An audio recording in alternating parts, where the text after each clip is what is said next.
Tak a teď vnitřek.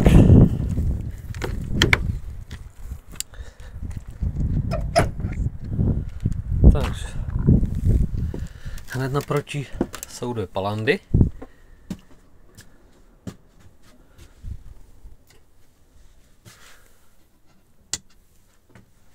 No. Jedno dítě. Tady spí dole druhý dítě. Ta postel, když se zvedne, tak je obrovská garáž, ale jakože opravdu obrovská. Tak vzadu záchod, sprchový kout, záchod, umyvadlo. Pěkná koupelna. Líbí se mi oddělený sprchový kout, to je pecka. No a hned tady vaření, 3 plotinky. Myslím si, že až zbytečný luxus. Lednička. Příborník. Tady je skříňka. Je tam přepínání spotřebičů na plyn. Topeníčko. Veliká šatní skříň. Opravdu velká.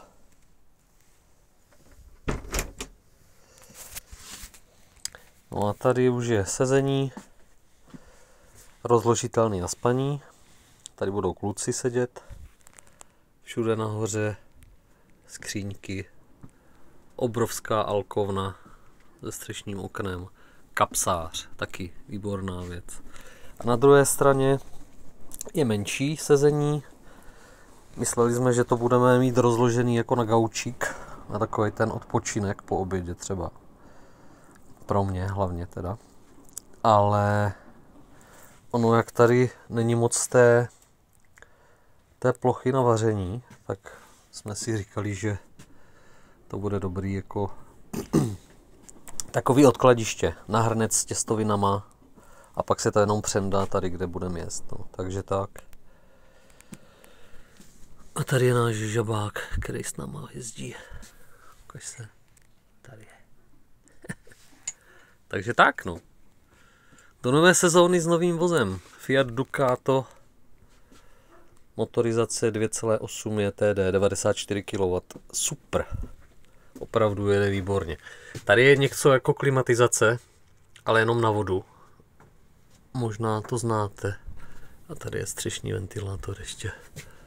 Takhle si vlastně otevřu střešní okno. A pustím.